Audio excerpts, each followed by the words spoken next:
Mga Karepa Pips, mukhang may bagong cheat code ang Chicago Bulls. Kilalanin si Caleb Wilson, isang 6'10 power forward na may guard skills. Kapag sumalubong ka sa kanya sa depensa, nako, wag ka na umasa. Kasi kahit anong bantay mo, parang wala lang sa tangkad niya. Splash agad. Para nga siyang mini Wemby eh.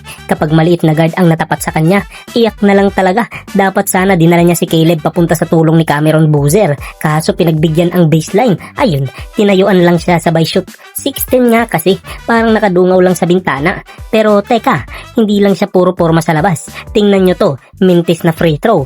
Dalawang Grizzlies na ang nag-aabang sa rim, pero binanggalang sila ni Caleb sabay dambala.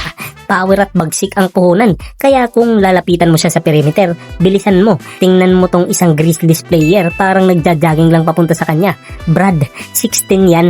Hinintay ka lang makalapit bago ka binaril sa mukha ng tres. Splash. Singit ko lang ha, mag-subscribe naman kayo sa YouTube channel ko ha. At sa depensa, isa pa tong kalukuhan. Sobrang layo niya rito, pero nung nagka-turnover, humarurot pabalik.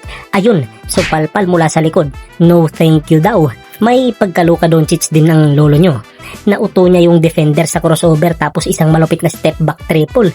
Napaback pedal tuloy yung bantay. Grabe, sumakit yung bewang nun. Ito naman si Cam Boozer, parang natutulog sa gap.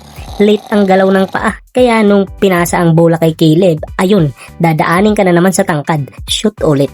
At kapag nakakuha ng rebound o supalpal, hindi na siya naghahanap ng point guard. Siya na mismo ang aatake. Tingnan mo kung paano niya pinaglaruan tong defender.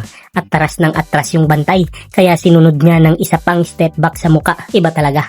Matalino rin naman ang Bulls. Nilagay si Caleb sa corner para maging pain. Kapag may pick and roll, mamili ka ngayon. Sasama ka ba sa roll o babantayan mo si Caleb sa labas? Iniwan si Caleb para tumulong sa ilalim. Ayun, parusa agad sa wing.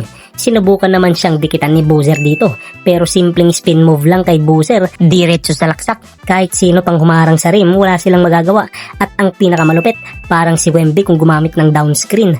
Imbis na lumayo, nag-curl papasok sabay catch and shoot. Napaka-unfair. Sino ba naman ang makakabantay sa ganito? Kaya kung gusto nyo pa ng ganitong breakdown, pindutin nyo yung subscribe button. Solid tayo rito.